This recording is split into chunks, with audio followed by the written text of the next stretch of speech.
Hey, what's up, everybody?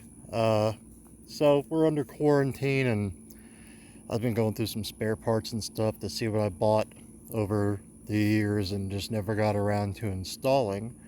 And I forgot that I have plans for this third brake light. So when I bought the car, I don't know, 4 years ago, I don't know if the third brake light had some LEDs out, but over the years, I've had friends behind me tell me, "Hey, man, you got LEDs out, and they blink."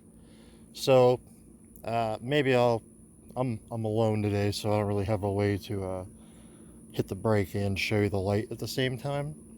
But I did have a thought. Well, first of all, these are pretty expensive, and considering how basic and old they are, I mean, as far as technology goes, um, the price is bananas. So what I did was junkyard, tested, works, basically brand new, not a scratch on the thing.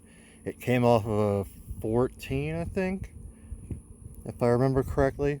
Um, and before it goes on, the game plan is, I'm going to show you this bad boy here. I saw this, and this is an LED strip, but it does all the cool Knight Rider stuff, and it's also RGB, so you can do all the cool colors. Now, it comes with a key fob, and the fob lets you, if you didn't want to hook it to a brake light, which is my plan, surprise, surprise, you could just run it to a power ground and an accessory key or whatever, and you could just, when you're outside of your car with the key fob, do your cool little Knight Rider thing. You can also hook it to an alarm. I think we can wire it into my third brake light, and when I hit the third brake light, it'll just be red LEDs or whatever color I decide. But yes, I know the legality is they have to be red, and they can't flash. I know that. But when I'm parked at shows like my headlights and other things, my lights can do whatever they want.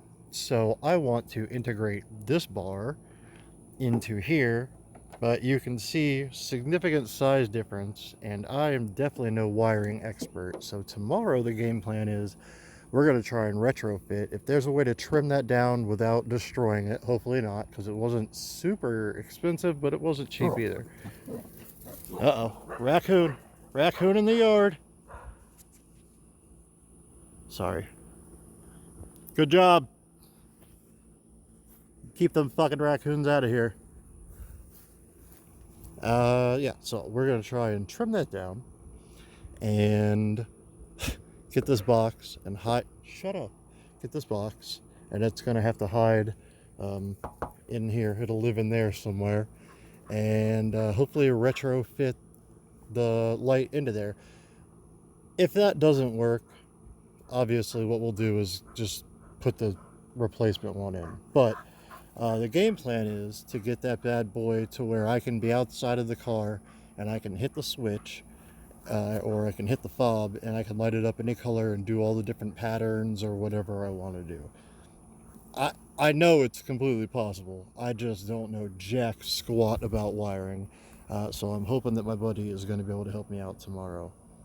But yeah, so those are the plans. Stay tuned for the rest of the video, I suppose. Look at my poor gross car. It's just sitting here. Look at the dirt on the wheels, the grass growing up underneath it, the grass growing underneath my truck.